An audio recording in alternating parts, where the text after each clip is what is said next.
In a world of Johnnies, Timmies, and Spikes, we must all arrive at the win condition.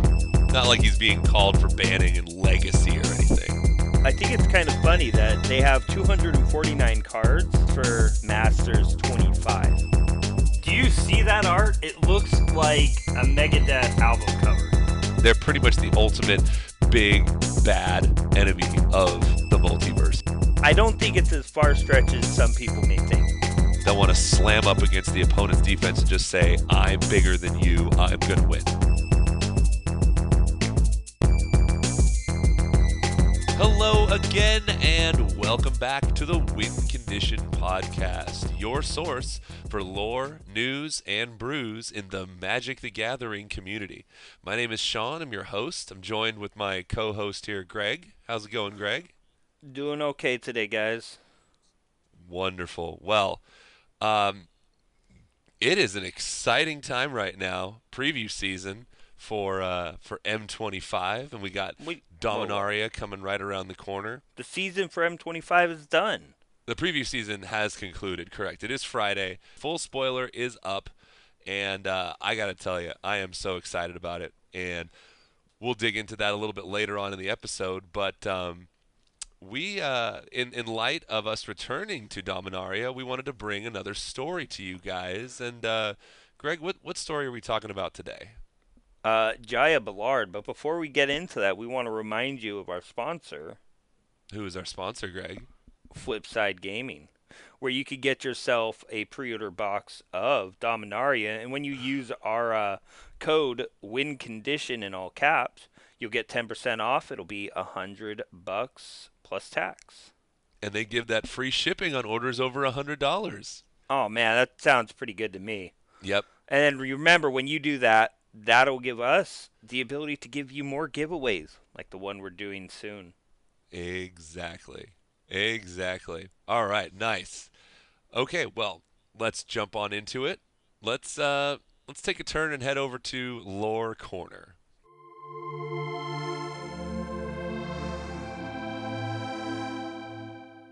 A return to the past.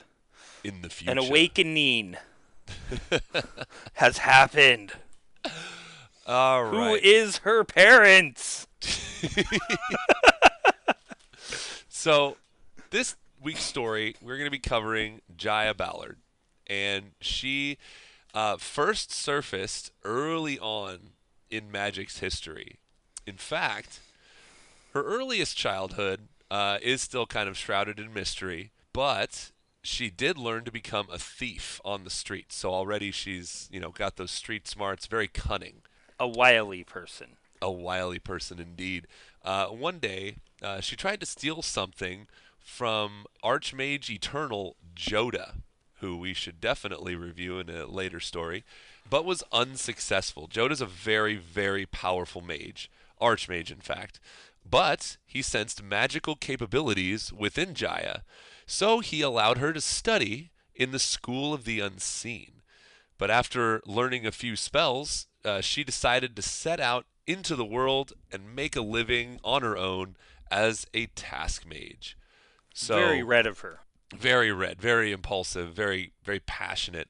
And during her travels, she actually once helped Kolbjorn and received an amulet capable of summoning the planeswalker Freyalise. She was also very instrumental in defending a Kjeldren village from a Lahergoyf. So a bit of brief history into her early life. But where we really start to sink our teeth into Jaya Ballard comes in the Ice Age block of Magic. Greg, do you want to take us through that? Oh man, that sounds like something to hound at with like Dark Depths. Dark Depths, definitely. So, I'm just going to go word for word here. Jaya later tracked Joda to Tressorhorn after he disappeared, which is, Joda worked with her. Yes. He'd been drugged by the Findorn pollen by Limdul.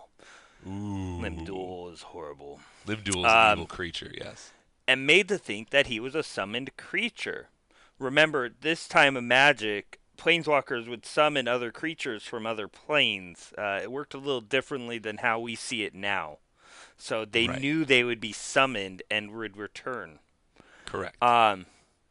She rescued him, and Joda became sick and delusional because of the pollen, so Jaya summoned Freyalise. Dun, dun, dun. Of course, she wanted something in return. No way could it be that simple. She wanted to use Joda's mirror and resources of school and unseen to prepare for her world spell, which I think had something to do with the Phyrexians. Jaya was It in no did. position to offer these, and she agreed, though, on Joda's behalf. Right. And just to interject real quick, that world spell that you referenced was to end the Ice Age in Dominaria. I mean, it was Oh, okay.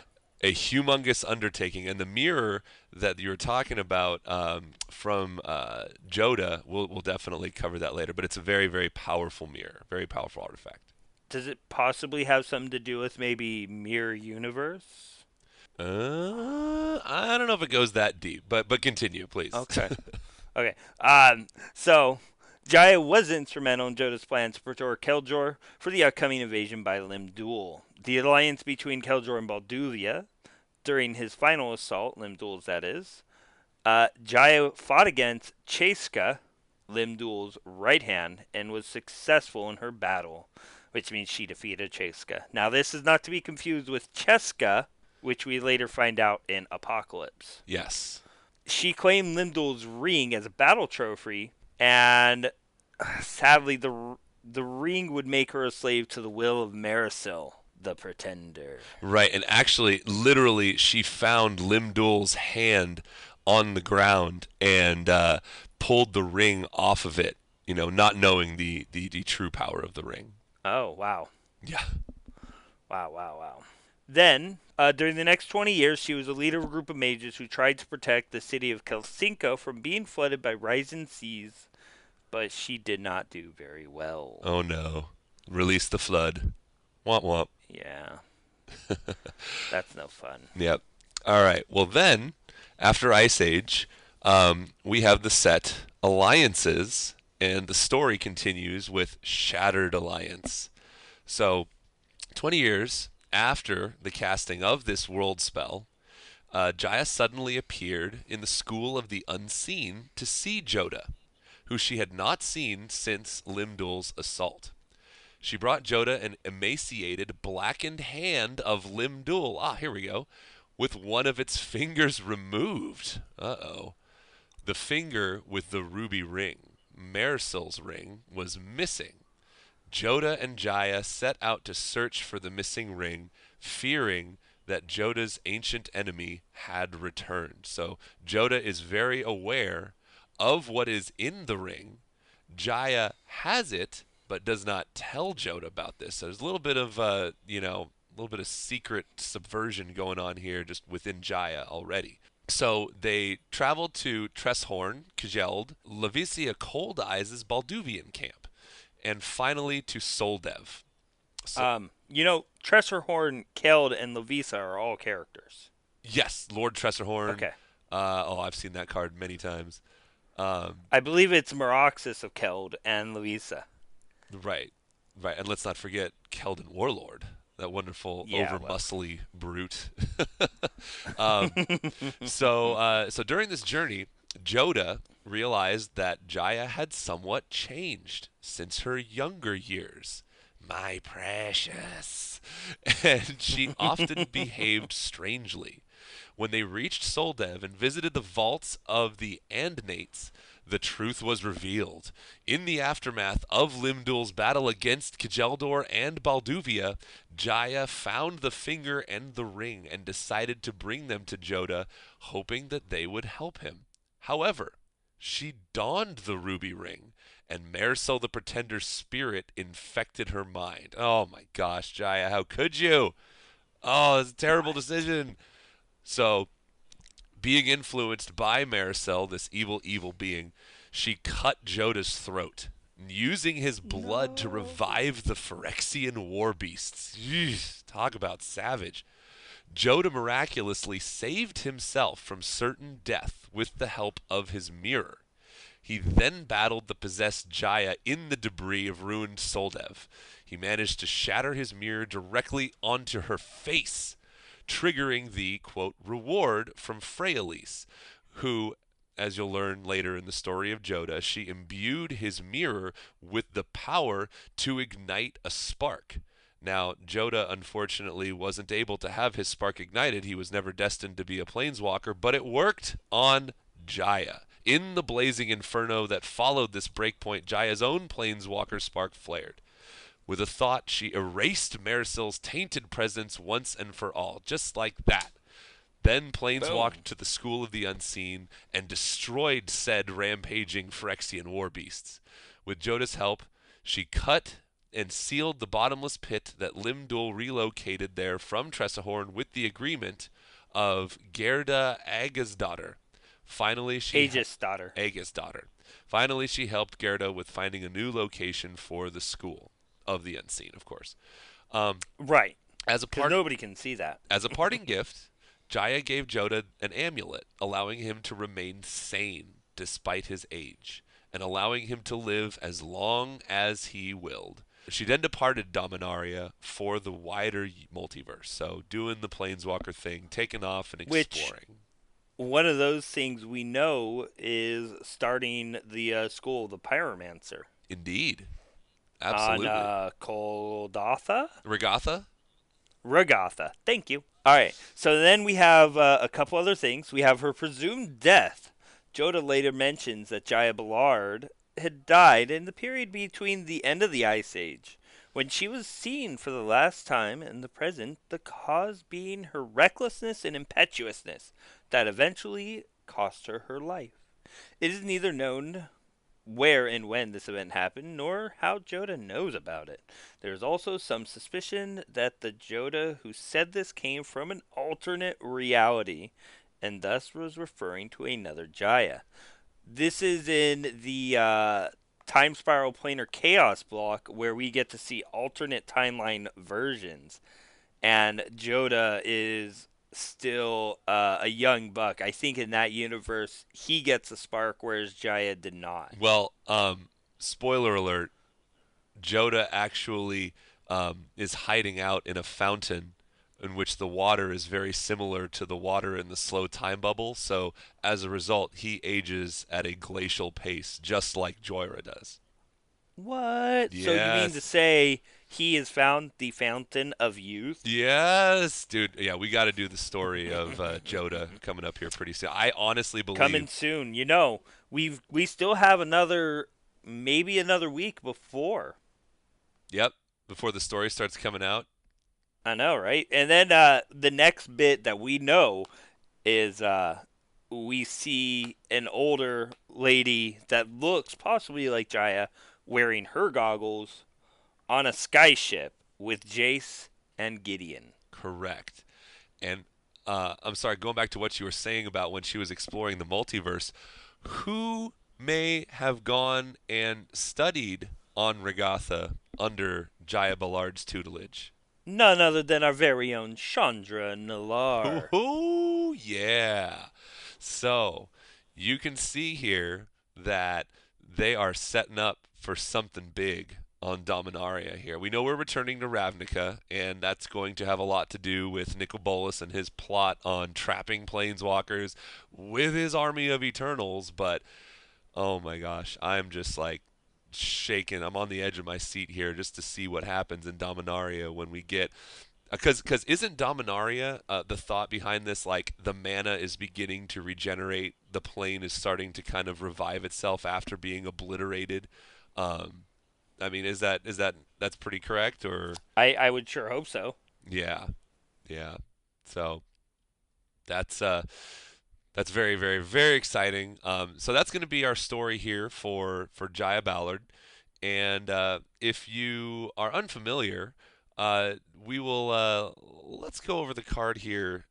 Jaya Ballard, Task Mage, and so we get a originally printed in Time Spiral. Jaya Ballard Task Mage is 1 red for a 2/2 legendary human spell shaper, and she has 3 abilities. You can tap a red and tap her, discard a card, destroy target blue permanent. Look at that color hate right there. You Yep. can tap 1 and a red and tap her, discard a card. Jaya Ballard Task Mage deals 3 damage to target creature or player. A creature dealt damage this way can't be regenerated this turn. Incineration. Exactly. Remember, no more incinerations. Yep. Yep. And then you have 5 red, red, and tap. Discard a card. Jaya Ballard deals 6 damage to each creature and each player. That sounds a lot like a Flame Wave. That does. Sounds a lot like an Inferno, too. Ah, that's the card I'm thinking. Flame Wave, I think, does 5. I could see Jaya being good in some sort of a Madness deck. With the recent Shadows over yeah. Innistrad printing, you could get some pretty sweet value out of some Madness cards there. You could. You were pretty right there. Yeah. And it looks like she's received a promotional foil printing as well. Oh, yeah. 2 of them, right? And she was also in the Fire and Lightning premium deck series. But no new art yet. Now, you do know these were a little bit of history on R&D. These were their first try at Planeswalkers. Yep. Who was the other one? Who was the other? Oh, my gosh. That was a try at a Planeswalker card.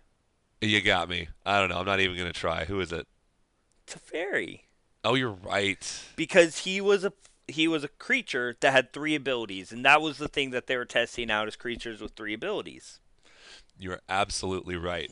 Which is why you may hear Deathrite Shaman lovingly referred to as a 1-mana planeswalker, because he does have 3 abilities. Yeah, he's kind of busted. Yeah, definitely. Only kind of, not like really busted, just kind of.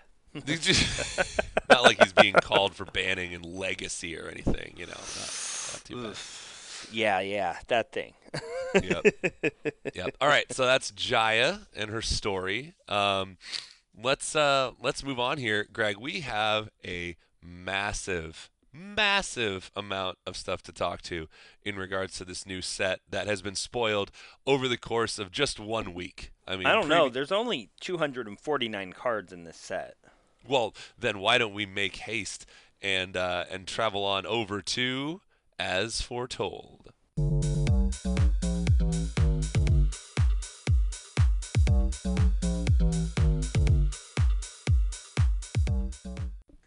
I think it's kind of funny that they have 249 cards, and this is for Masters 25. They could have just added 1 card to have 250. Well, like Black Lotus. Far be it from Wizards to throw a cookie here and there into their sets, and there's been, let's just get this out of the way. There's been a lot of speculation due to the fact that people on social media have expressed their dissatisfaction with the overall value of the set in terms of like the mythics that they have printed, even the rares to some extent. And people have gone so far even as to say, well, they might throw masterpieces into M25. Doubt it. Yeah. Now, something that I could see happening for the foil sheet of this, honestly, this is something that I would be excited for. What if they did old borders on the foil sheet?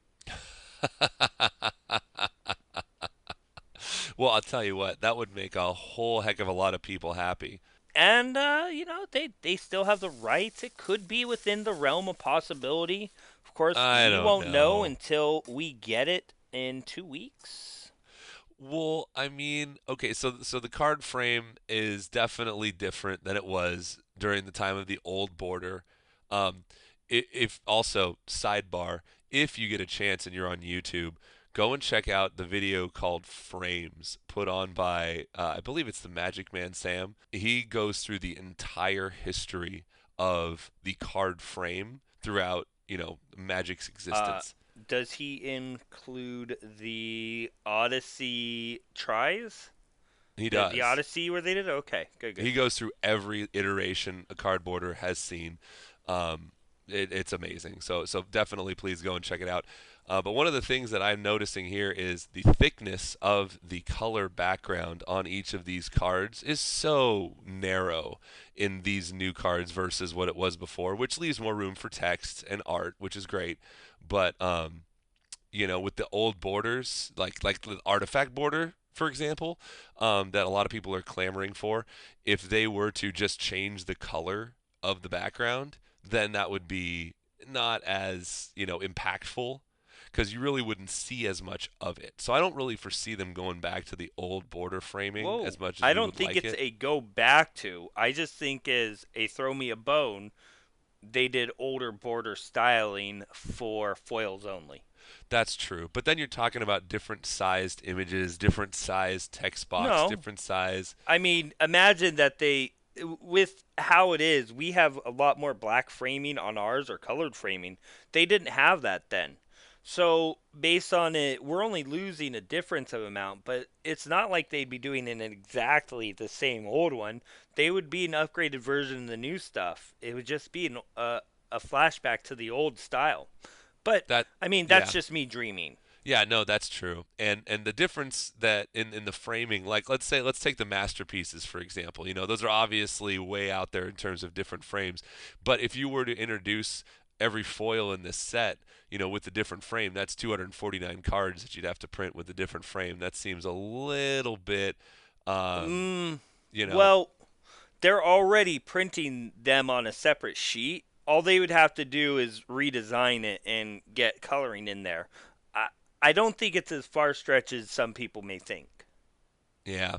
Yeah, no, I mean anything's possible. So, all we can do is I mean, just wait and see.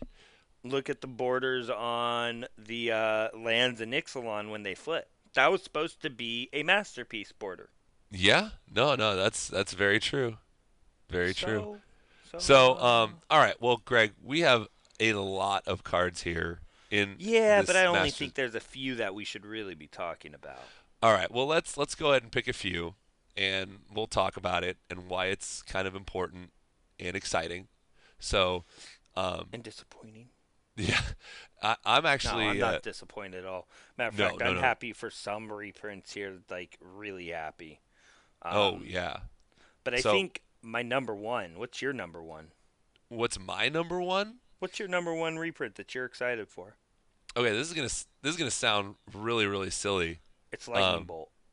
it's actually Street Wraith because that is like the one card that has been holding me back from really digging into a Grixis Death Shadow deck in Modern, and they used to be $10 a piece, I think, and I had Yeah. one from Modern Masters, the original one. I actually sold it when it was at about that $10 mark to get some value for it at the time. I mean, it seemed like it was able to be reprinted. It hadn't been reprinted for a very long time, but the fact that we're getting a Street Wraith reprint means that when I get my box, even if I don't pull four of them, they're going to be a lot easier for me to acquire. And Grixis Death Shadow is a deck that I've really wanted to play for the longest time, but just haven't been willing to shell out the $40 to get a play set of Street Wraiths. So honestly, out of everything, like Jace the Mind Sculptor included, Street Wraith is probably my most exciting card that's getting a reprint. Okay.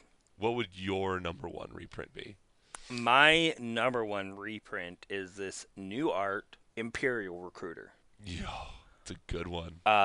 There's a lot of great cards in here, and I'm excited for pretty much every single one of them. I mean, even all the way down to Tree of Redemption. But Master Recruiter getting a non-judge foil Imperial reprint. Recruiter. That's what I'm saying. Yeah, what'd I Yeah. say? He said Master Recruiter. Haha. Maybe I was thinking Master of the Guard. Master's Recruiter of the 25 Guard. Recruiter. And yeah, Imperial Recruiter. It's just so nice to get it reprinted because I mean everybody actually wants to play with this card in EDH because having the ability to search something up 2 power or less is amazing. You could get so many different things that you would never think about. It's just really strong, and And it's a especially tutor in in red. It is a tutor in red, which is extremely rare. It really is. Right. And then before we were talking a little bit about how there are so many cards in here that have never had a foil printing that will be Yes. like Flash Yep. Oh, or you can play Flash Hulk Unlimited if you pull the right cards. That's absurd. yeah, yeah, it's pretty good. I mean, Ancient Craving, Magus of the Wheel, bunch of Commander cards that are being reprinted in here that I'm quite yeah. happy for. One of the few cards I'm excited to see a pack foil is going to be Living Death. Ooh, that's a good one. And then I think It has- like all the Commander cards, Magus of the Wheel, Myriad Landscape, Ash Barrens. It's pretty bonkers for those. Yeah. No, I think that a lot of interest in this set, I mean, with me specifically, comes with the fact that we're going to get to see a lot of cards at the common level that have never had that foil printing before, like you said. Ash Baron's perfect example, Myriad Landscape, and they're quickly, being very, a lot of people are coveting these brand new foils. We mentioned last episode that the first time Brainstorm got printed as a foil, it was, $60, $70 card. Now, these cards probably aren't going to be played at such great lengths at, the highest competitive levels. But still, you have a lot of Commander decks, players who play Commander who really like to foil their deck out and get the best looking cards possible. I know for even a card like Animar, it's seen maybe one other promotional foil printing, but this is going to give people a great opportunity, and Prosh included too, to get some really powerful older commanders, before they printed them in foil in the actual pre-constructed decks, enable them to get their hands on some foil cards to use as generals. So here's one, I think my next most favorite card that I'm excited for getting a reprint here. It's a black card. It's been downgraded to a common. It's a 3-drop 2/2. It's also known as the Relentless Rat. Relentless Rats at common. Holy cow. Talk about a crazy draft format. Talk about new popper. I hadn't even thought of that. Oh my gosh. You can have a popper Relentless Rats deck. I'm pretty good at that, so.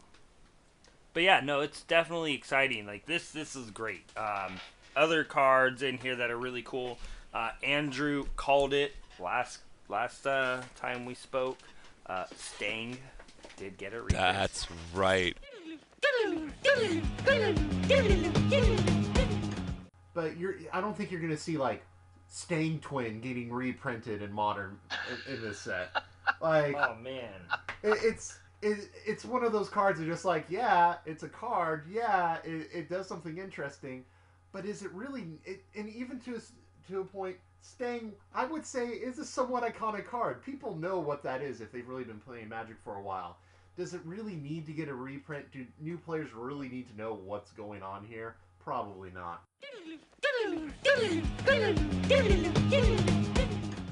Yeah, he said something like, I don't even think Stang is that, impactful, but look at this here. We've got Stang at uncommon. That's another thing to talk about here, Greg, is the fact that we have a lot of legendary creatures being printed at uncommon. What the heck? Oh man, there's a bunch of them. I mean, Kong Mean, the Sleeping Dragon. Yep. We're getting a lot of great cards at that uncommon level, which means Popper Commander. Because remember, your general can be an uncommon. Yep.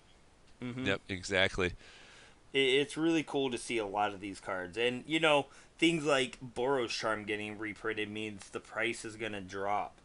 Oh, absolutely. What do you think of that, about that new art on Coalition Relic? Okay, first of all, I am extremely excited that they reprinted Coalition Relic, because there are so many decks out there that need this, so many EDH decks out there that need this. I think the new art on this is pretty sweet. I mean, the old one definitely will hold a place in my heart, but, I really like the looks of this one. It's got a little bit, greater detail to it. I think the fact that, they printed it at rare is great. because this was a card that had steadily climbed up north of like $10 recently. Yeah. I was fortunate enough to pick mine up for like 2 back in the day, and I'm pretty sure it's going to be around that price again coming up here. Speaking of prices and dropping, I don't know how hard a Mythic printing is going to start dropping prices, but for the love of God, Chalice of the Void and Ensnaring Bridge have both needed reprints something fierce for a while now. They were really starting to get really expensive.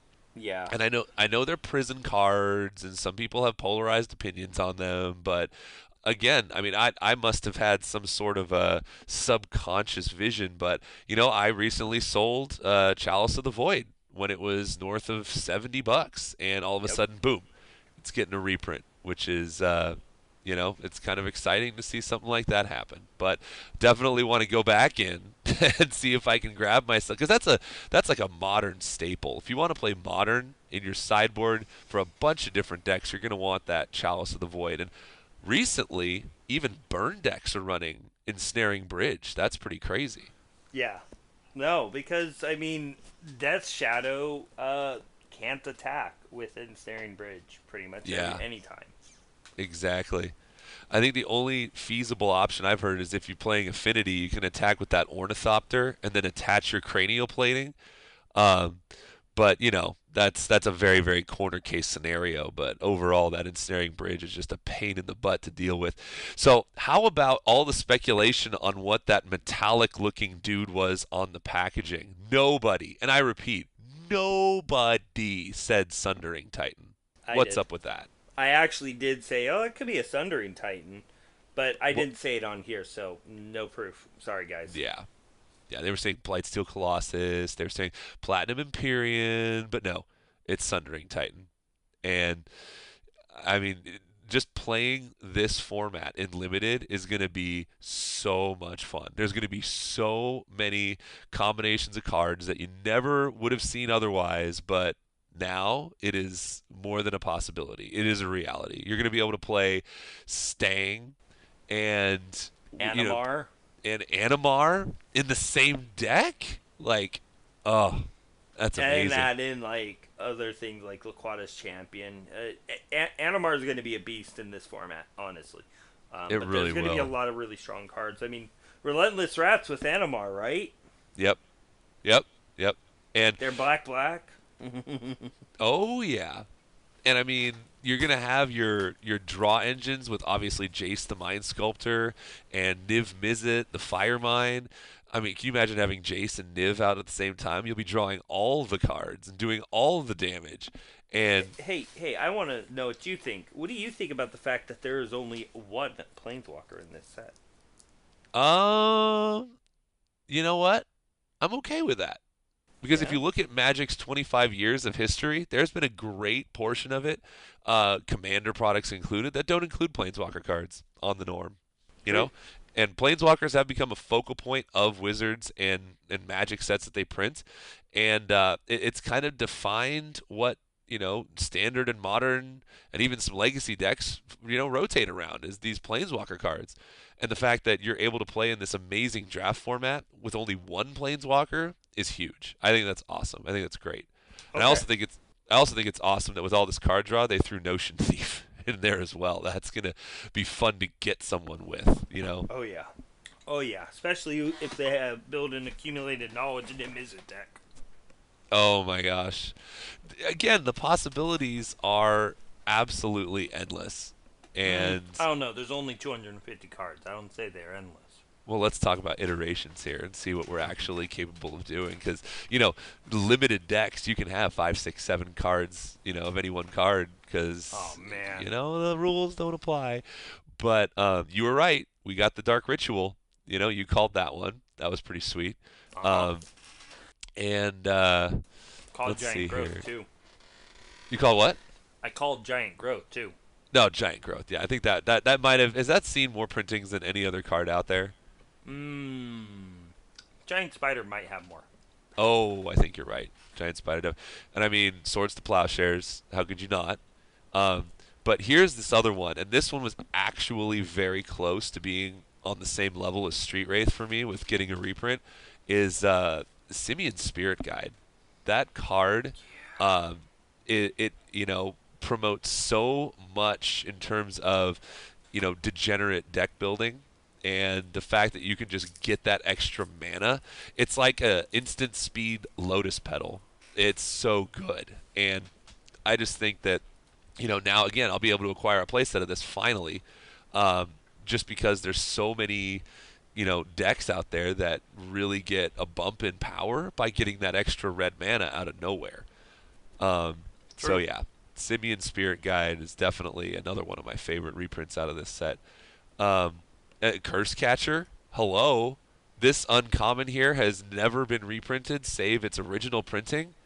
So you can start to build those competitive Merfolk decks. Again. What's that? Again, yeah. Ancient Stirrings, another massively, stapley card in the modern format. Yes, stapley is a word. And then, going back to first-time foil printings, I'd be remiss if I didn't mention Reform. First time you're going to get a Reform foil printing. It's such a good card in Commander. I really think it's definitely deserving of a foil printing here. nothing wrong with that. Nope. So, And then you get up into the Mythics, and yeah, I know, Tree of Redemption's in there. So what? You can't have all your cards be ridiculously expensive. I don't know. Tree of Redemption is a sweet card to have reprinted. I mean, even if it's in the $2-3 range, who the heck cares? The card's good. I'm on par with you there. I think it is a great card.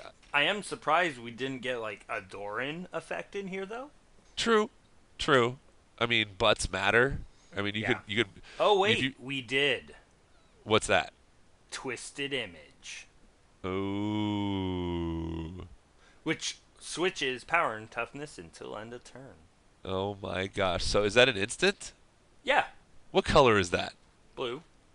Blue? Oh, there it is. There it is. Okay. In a blue-white-green deck where you have Kong Ming, the Sleeping Dragon, where you give all your creatures +1/+1, that makes it a 114. If you change your life total, it becomes like a 121.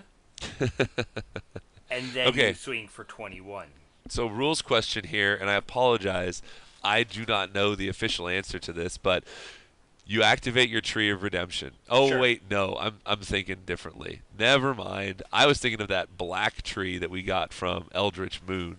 Oh, but, yeah. That does it with the opponent's life. No, this one does it with your life. Right. Okay. All right. But just while we're on the subject, if you were to use that tree, and while that trigger's on the stack, you twisted image it, would that work? You mean, so in response to it being activated, you twist and image it so that it dies? Correct, but the trigger's still on the stack. And it would check for power being 0? Would that kill a player? Yes. Probably. Tree of Perdition. Tap, exchange target opponent's life total with Tree of Perdition's toughness. So you tap that, send that ability on the stack, twisted image your Tree of Perdition. Make sure twisted image is actually a instant. It is. I just checked. So. Okay. Wow. There you go. Opened up your mind to a possibility. We brew here on the win condition. So that's what you get. Talking about brews, wasn't there a big event recently? There really was. By the way, before we leave, Hell's Caretaker? Is this first time we're getting a foil printing of Hell's Caretaker? Yes. Whoo! That's going to be spicy. That's going to be really... And do you see that art? It looks like a Megadeth album cover. It really does. Well said. Oh my gosh. I can be good at saying things sometimes. There you go. But yeah, Hell's Caretaker first time foil printing. And then you also had an award to give for quickest reprint, Greg, right? I did. So we have the quickest card to be reprinted that I've ever seen. That being Ravenous Chupacabra. Wait a minute. They can't put Ravenous Chupacabra in this set. That's ridiculous. Why not? Wait. There it is. Why Yep. not? I mean, it is the single most powerful card currently in Standard. Not to mention that it has had a lot of talk about it. So It it's really been has. pretty iconic in 25 years of Magic. You know what I think this is actually going to do? I think this is going to create an insanely high demand for the Ravenous Chupacabra with the watermark on it. I think this version is going to actually be a lot more sought after than the one from Rivals of Ixalan. You know what? You might be right. Yeah, there's a lot of people excited about these watermarks being on these cards. Well, I mean, obviously for watermark it, right? Obviously, I mean, why not? But yeah, no, it just makes it look a whole heck of a lot better, and the foils are gonna look really, really, really nice. One other card. I'm sorry, I just keep on one mooring. Unearth. One more time. Unearth for one Oh black. man, you see that art on that? Yeah, you know how excited I got for Claim to Fame. I mean, this is even better. You know, this is it does it for a bigger casting cost, and you can cycle it. This is it's so good. And So what's that crawling out of the earth? is that an Eldrazi? No, I'm pretty sure that is a Phyrexian Negator. Ooh. And the flavor text on it, no matter how deep you bury it, some evil refuses to stay dead. Right. Oh, it's so good. I don't know. It feels like that's definitely the Phyrexians because, in all honesty, the Phyrexians have always been a problem in Magic, and we have been dealing with them almost since the get-go. Yes. Oh yeah, they're pretty much the ultimate big bad enemy of the multiverse here. Yeah. I mean, the Eldrazi, they're just kind of existing, you know, and the whole death and destruction is just a side effect. So these Phyrexians actually mean, you know, total and complete harm and malcontent. So You're a malcontent. oh well, on that note, we can go back to talking about events. We had Grand Thanks. Prix I Memphis. appreciate that. Yeah, we had Grand Prix Memphis this last weekend, which was the first standard tournament that was broadcast on Twitch. The first Grand Prix post banning of course, Attune with Aether, Right. the all Rogue those Refiner. energies, the red deck win stuff. Yep, and the oh my gosh, that red dinosaur. Rampaging Frostodon. Rampaging Frostodon, thank you. And Ramanop Ruins. And Ramanop Ruins, yes. Okay, so Hey, Wilmot, before we jump into this, what did we expect we were going to see post banning? We knew about these bannings. What did we think we were going to see as decks? Do you remember? I think we were claiming that with the absence of Attune with Aether and Rogue Refiner, there was still a Grixis energy deck that was floating around out there. And even with the banning of Ramanop Ruin and Rampaging Frostodon, there was still a huge shell of a red deck that was going to be pretty good. Yep. So, on that note, let's dive in here to the top 8 for Grand Prix Memphis. And then there's a couple other decks that we want to talk about a little bit later. But first, let's go over the new standard metagame here. And upon looking at placement here, it appears that the finals match was there was an intentional draw. So what? Who would do a thing like that? We have Tyler Schroeder on Red Green Monsters beating Aaron Barrich on Sultai Constrictor. Well, So- he only beats him because of tiebreakers, honestly. But they both tied for second. Right. Okay. So let's start.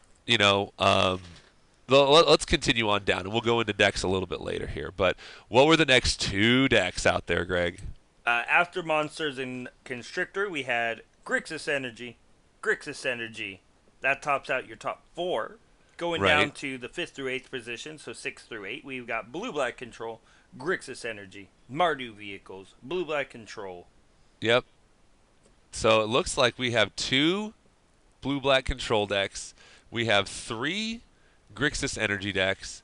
And then we have, there it is again, Mardu Vehicles, Sultai Constrictor, and Red-Green Monster. And I gotta say, considering the saturation of Teamer Energy and Mono Red, pre-banning, this is not that bad. This is pretty good in terms of diversity. Yeah. No, I agree completely, actually. And I think it's interesting that we are seeing a resurgence of control. There's been a lot of people who have been, a little skeptical to say that control is where it's at. There's been a Grixis control deck floating out around there with like one copy of Nicol Bolas and some Splash. We got some Scarab Gods, some Torrential Gearhulks.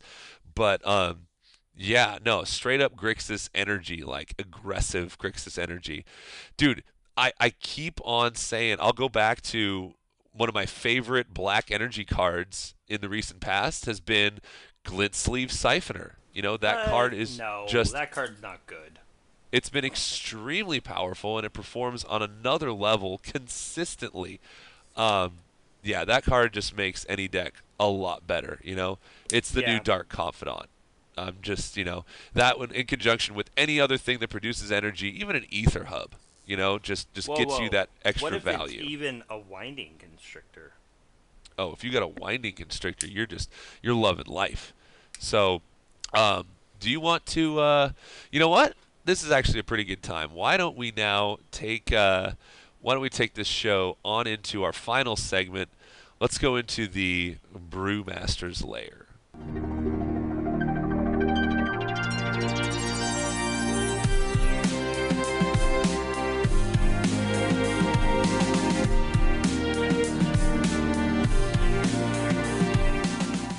Can I get a small coffee, please? Sure, we can brew that up for you. No problem. Nice. All right, so Red-Green Monsters. We haven't seen this deck be very prominent since like back in the Theros block. So, I mean, it has some elements that we've seen before, but it's just kind of mashing two things together to become even stronger. Do you see what it's one of its prominent cards is? I see a lot of prominent cards, but what's the one you're thinking of? Jade Light Ranger. Absolutely. I mean, this card is just straight up value. A lot of people are considering this the replacement for Rogue Refiner in New Standard. Yeah. But the fact that on its own, can come down as a 4/3 for 4 is huge. Or it could draw you cards, or any combination of the two. It's a really good card. And then you pair this up with other cards. I think this one I'm surprised I don't see any Rish cards here. Sometimes you'll see these red-green monster decks with Rishkar into a Verter Scarehulk. I think they're playing a little bit off of that, and they're going with more of that you don't get to block stuff with their Shaker Kenra and Glorybringer. Right. Yeah, no, I think a lot of the counters distribution stuff would require, as you said, the presence of said Winding Constrictor. But in this deck, yeah, absolutely. The return of the champs here, Earth Shaker Kenra, Glorybringer, and Pia Nalar is making a solo appearance in this deck. Some new creatures that we've seen here, Resilient Kenra, which costs you 1 and a green for a 2/2. When it enters the battlefield, you may have target creature gets +X/+X till end of turn, where X is Resilient Kenra's power, and you can eternalize it for 4 green, essentially giving another creature +4/+4 until end of turn. Wow. Yeah. Wow. I mean, this was a card that I would pull in packs and say, oh, that's kind of cool. There's nothing really floating around it now, but wow. Now we all of a sudden just see it straight up powering up other powerful creatures that want to slam up against the opponent's defense and just say, I'm bigger than you, I'm going to win. True. And, it's got another 4 of the most popular new card in Rivals of Ixalan, the old Rekindling Phoenix. Oh, God, that card's just so good. It is. I would definitely just venture to say far and away best card in Rivals of Ixalan. Will definitely rule standard for the foreseeable future. But I'm not sure if it's going to really make that jump into Modern. So, no. Take advantage of this while you can. Probably one of those cards that if you have a bunch of them, awesome, but go ahead and trade them away if you're not using them, because the value will not be higher as of right now. You're just going to get more and more supply. The value might start dropping a little bit, but yeah, at $30 at median price here on TCG, that card's nothing to be trifled with. So, super duper powerful. And it's got the 4 Merfolk Branch Walkers, again, more explore, value, get bigger. Um, Mm-hmm. and then 2 Ronus the Indomitable. I mean, if there's a guy who's able to make cards bigger, plus with all these other Jade Light Rangers and Resilient Kenras, you're going to be able to attack with Ronus more often than not. Uh, as a question to you, do you see what's lurking in the sideboard? Are you possibly talking about that Carnage Tyrant? I am. Oh, Uncounterable, yep, hexproof, yep. 7/6 for 6. There's no answer for this card in the blue-black control decks, unless they're running somehow Bontu's Last Reckoning, but I know a lot of people are kind of scared to run that because it cuts you off of all your counter magic for a turn. But, yeah, there's no messing with old Carney T there. And then back by popular demand, the 4 Braids. You got the 3 Magma Sprays because when you're going up against that Scarab God, that's the finishing blow to make sure that thing does not come back. Very, It is. It really very is. necessary. Yeah. And then Struggle to Survive, making a show here. This is one of those Aftermath cards. So Struggle for 2 and a red is an instant, deals damage to target creature equal to the number of lands you control, which will be quite a bit, probably 4 or 5. And then Survive is the Aftermath side, only castable from your graveyard. For 1 and a green, you get a sorcery that says each player shuffles his or her graveyard into his or her library. So there's What? lots of That there's sounds lo- like a wheel effect for like commit to memory. kind of, but without all the card draw. So there are various ways of, and I'm just going to use the Scarab God again for an example. There were some very, very tech moves being done at Grand Prix Memphis where someone would kill the Scarab God after the beginning of their opponent's end step, which means it has to wait the entire your turn and then the end step of that turn, which would be then be the next beginning of end step to return to their hand. So in theory, what you could do is kill the Scarab God during your opponent's end step, and then during your turn, cast Survive, shuffling that Scarab God back into their deck. What? Oh man, great ways to get rid of Scarab God. But Oh, aren't yeah. they running a bunch of Scarab Gods in those decks? They are, which is why you're running, the multiple magma sprays, and then just by the time in this deck, it seems like you're dropping cards on turn 2, turn 3, turn 4. By the time they're able to drop it on turn 5, they're already getting ran over because they can't cast Scarab God and activate the Scarab God on the same turn if they've only got that 5 mana. So. True. But they're probably, if it's a control deck, they're probably not running the Scarab God out into a, tapped out into into a field. But That's also probably true. yeah. So this is a really, really cool. Oh, look at that! 1 Blossoming Defense in the sideboard. I love that card. I think that card is criminally underplayed. Do you see the Thrashing Brontodon there? Oh yeah, I do. You remember that card does, right? Heck yeah! Destroying artifacts and enchantments while It beating does- face. Does it possibly eat 1 Ixalan's Binding? Oh yeah, it would. Yeah, it would. And Ixalan's Binding definitely showed its face as a very strong control card. I mean, if you're in white, then that might be your premier removal spell over something like Vraska's Contempt. Yeah. And yeah. Blossoming Defense, again, definitely gets around both Ixalan's Binding and Vraska's Contempt, making it a huge card in this current standard. Okay. All right, so before we get too lost in talking about decks, I think your Constrictor deck's pretty much the same as it's always been. Nothing too new there. Right. Yeah. Except they also, funny thing, I see it again in their sideboard. There's that Thrashing Brontodon. Oh, yeah. Thrashing Brontodon is just doing work. I mean, on its base, a 3/4 for 3 mana is value right off the bat. I mean, it reminds me of Woolly Thoktar, which was a 5/4 for 3. Yeah, sure.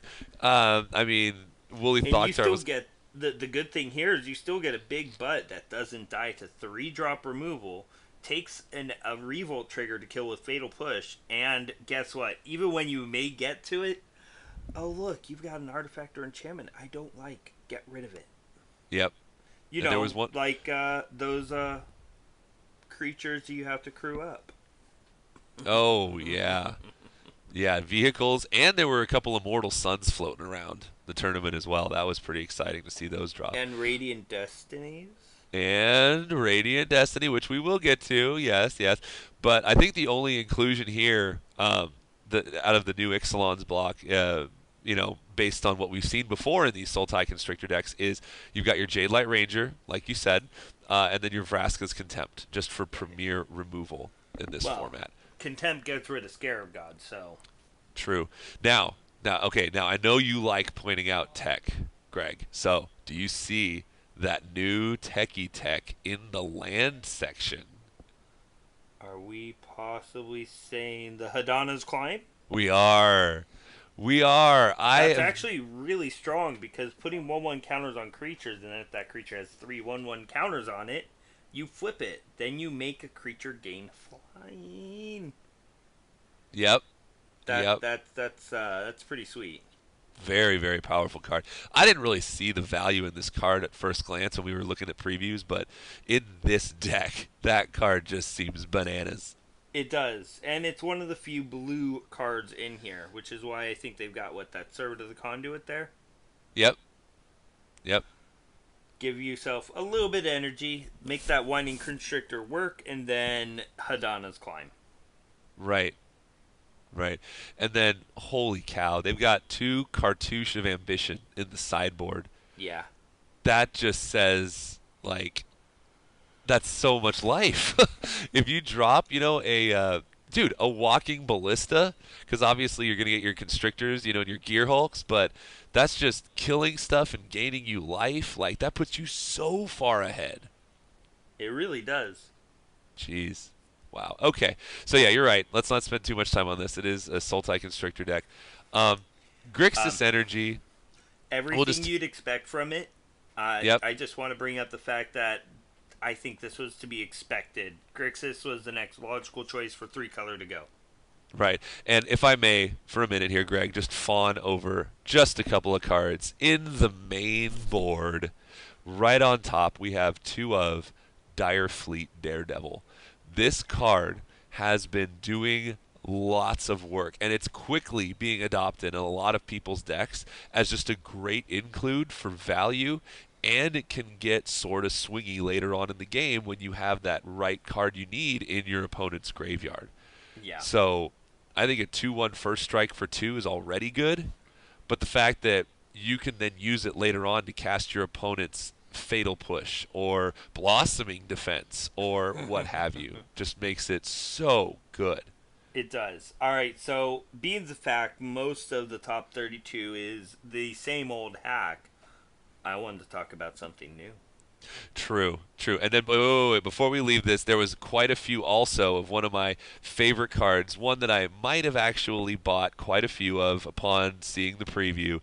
We saw a ton of Gonti, Lord of Luxury, all over the place. I mean, this guy was doing all kinds of work for tons and tons of decks. So, whether it's blue-black control or Grixis Energy, Gonti was definitely making his presence felt. Okay, so that's my piece on Grixis Energy. Let's move on. Some blue-black control decks, as we already knew. They're coming back. Mardu Vehicles was a cool one. I don't think there was any secret tech there. In Mardu Vehicles? I mean, Rekindling Phoenix. Yeah, I mean, Rekindling Phoenix is just good. Yeah, that's it. They're not. Oh, one other thing. Settle the Wreckage and Grass. Oh, yeah, that's right. That old Mad Minotaur coming out. I think it's worth pointing out that in this blue-black control deck, by Heath Vance. So he included 3 Moment of Craving in the main board, which really says a lot about how he respects mono red and aggressive decks. Because giving a creature -2/-2 until end of turn and gaining you 2 life is essentially just saying, F you, burn. It's just doing everything that you want to keep yourself in the game against cards that are just coming at you full force, which is really where blue-black control struggles. So it's like he's covering his bases here while also having an extremely powerful late game plan. But definitely worth noting that those moment of cravings included in the main board. So Definitely. yeah. So the one that's standing out that is the surprise is Black White City's Blessing. Excuse me? What? What? You've never heard of a City's Blessing deck? Well, I know of this thing called City's Blessing that is prevalent in the Rivals of Ixalan set, but how exactly does this deck work here, Greg? What are we doing? Well, this deck's running a playset of Crested Sunmare, 4 Dusk Legion Zealots, 4 Legion Lieutenants, and 4 Martyr of Dusk. Now, if I remember correctly, that Martyr of Dusk gets flying if you have the City's Blessing. It does. Yeah. So ultimately, just some good, efficient creatures down in the top for what you have. The Crested Sunmare, of course, with the extra life gain you get from things like Call to Feast and Queen's Commission, it's just good. But then, what this deck's really strong about is Radiant Destiny. Yes. Which is at 3-drop Ascend. So if you have 10 permanents, you get the City's Blessing, and when it comes to play, you choose a creature type. More than likely, you're going to choose horses. No 8 vampires. And it'll give them all +1/+1 and vigilance. So making it so those creatures do not have to tap is really good. And it was just a fun deck. I know you were talking about how it was getting played in a feature match. Yeah, I mean, when you see somebody have 3 Radiant Destinies out in play at the same time, and then they cast Call to the Feast, you're putting down 3/4/4 white vampire creature tokens with lifelink. That's 12 lifelinking power on the board. That's insane. I mean, not to mention that you saw a couple Crested Sunmares hit the battlefield. And if you're not sure, Crested Sunmare is a 5/5 horse for 3 white. Wait, Other did you say horse? I said horse, yes. Oh, no. And other horses you control have indestructible. At the beginning of each end step, if you gained life this turn, which isn't hard in this deck, create a 5/5 white horse creature token. Oh, by the way, remember, it's indestructible. So you're starting to create 5/5 at a base. With these Radiant Destinies, they could be 6/6, 7/7s, and they're indestructible. Did I mention they're indestructible? They're also indestructible. So that just makes it absolutely insanely powerful. Yeah, this deck looks so sweet, and I'm so glad that it actually made it as far up as it did. And in the sideboard, you can see said Immortal Suns. Yeah. This deck just seems like a lot of fun. I would probably play it. Do you see in the sideboard that Chua Profane Procession? Oh, I'm so glad you said that. I was about to mention that myself. Because that is not only a card that allows you to exile problems, when it finally flips, it gives you those problems. They're yours now to play with. It does.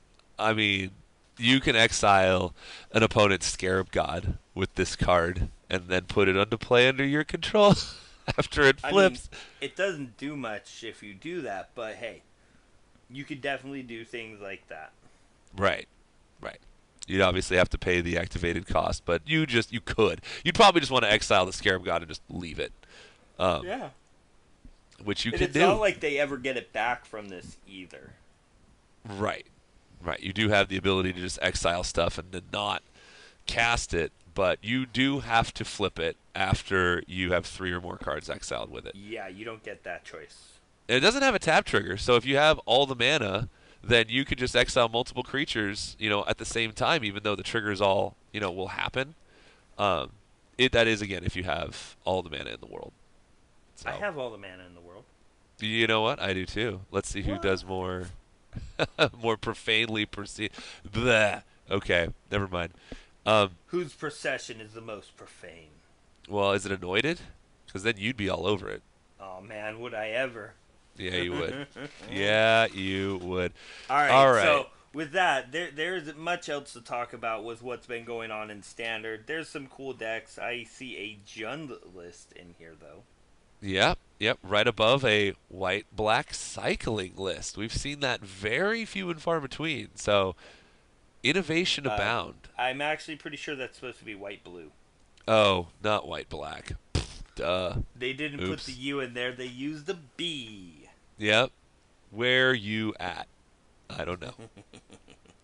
So, all right. Well, that rounds us out for Grand Prix Memphis. And, of course, it is Friday, so we'll have another tournament coming up this weekend. We Not- will. What is Plains this weekend? I'm not sure. Here, let me take a quick look and to see where you guys can find it. Yep. Ooh, there's a Magic Online Championship. That's right. The Magic Online Championship is this weekend. And then next weekend is going to be Team Trios Constructed in Madrid. Oh, wow. Wow. So, no shortage of awesome Magic events coming up in the next couple of weeks. Yeah. Get your fill, get on Twitch, watch that stuff, and we will do our best to bring to you results, news, information regarding those said events. So, Yeah. And then, wow, there's so much. There is a lot. 2 weeks until Masters 25, so. yeah. Oh, yeah. I could not be more excited for that. I think I'm going to go ahead and try to nab myself a box and then just try to pick up the rest as singles, because the fact that, let's not forget, each of these packs contains a foil card, and some of these foil commons are going to be amazing. So, yeah. I mean, the Relentless Rats are already pre-selling at like $10. yeah. And I know there was a Judge promo, but can you imagine being the guy to pull the foil Imperial Recruiter? Oh, God, I would be so happy. The card's going to be more expensive than Jace. It's ridiculous. Yeah, not a foil Jace. No, not a foil Jace. So, all right. Well, that's going to kind of wind us down. Now we're gonna talk a little bit about our giveaway that we're going to be doing on episode 50. We'll be Why announcing. would we do that? Because we love our listeners. Now, we don't have any foil Imperial Recruiters. Heck, we don't even have any foil Jaces to give away. But what we do have, I mentioned last episode, is I have a sealed Commander deck right here behind me. And this deck is the 2014 mono white Nahiri the Lithomancer Commander deck, also known as Forged in Stone. You might remember this deck having such highlights as there is a Containment Priest in there. Yep. And there's a whole lot of other really good cards that are, floating somewhere between $5 and $10, as well as obviously the Commander. But what we wanted to do is, since we have an entire deck that we can give away, we want all of you to enter, and we will be giving away as much of this as we possibly can. So, what we require of you is we're staying away from social media on this one. Sometimes I just get fried on that social media stuff. It's so frustrating. But anyway, so we'll keep it light. What we're going to ask of you is send us an email, thewinconditionpodcast@gmail.com. Send us an email. As we are the Win Condition Podcast, we want to hear your craziest stories of your craziest win condition. This could be in any format, could be any deck, it could be Commander, it could be Modern, it could be Standard, it could be Tiny Leaders, it could be Legacy. Partial to our favorite deck. There you go. Right? It could even be Vintage if that's your jam. It could be Old School. It could be Canadian Highlander. Whoa, whoa. Could it be possibly Old School Casual? It could be Old School where you're running Casual. like 20 Raging Goblins and like 20 other cards, so you could just pop them out and give them like double stuff and kill a player in a turn. The win condition does not support this type of filthy casual behavior. But if it is part of your crazy win condition story, please send it to us. And we will review all the entries, and we will pick the top however many we have. It could be top 3, it could be the top 5, it could even be top 10, because there are 100 cards in this deck. Could it be top 100? Well, if you want to start handing out basic lands, I guess. I mean, if people want them. Yeah, do we have 100 listeners? Maybe. Oh my God, there's a Sun Titan in this deck. I didn't even see that. That's pretty sweet. Isn't that awesome? Yeah. Oh my gosh. What else do we have in here?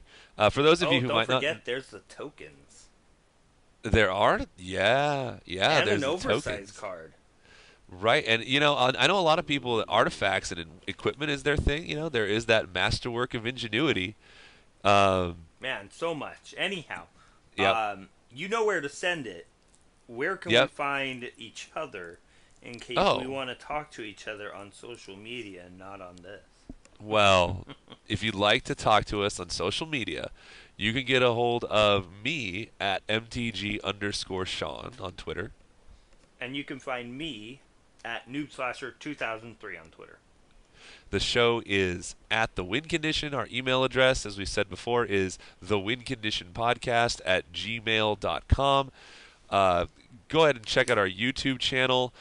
We did receive a very nice listener email this last week. No questions, no anything, just a nice email, and we really, really do appreciate that. That so was thank awesome. you Thank you so much. Shout out to you and all of you guys listening. We really appreciate it. Hope you guys have a wonderful weekend. And all that being said, Greg, thanks again. Always a pleasure. And we will talk to y'all next week. Try to stay dry out there.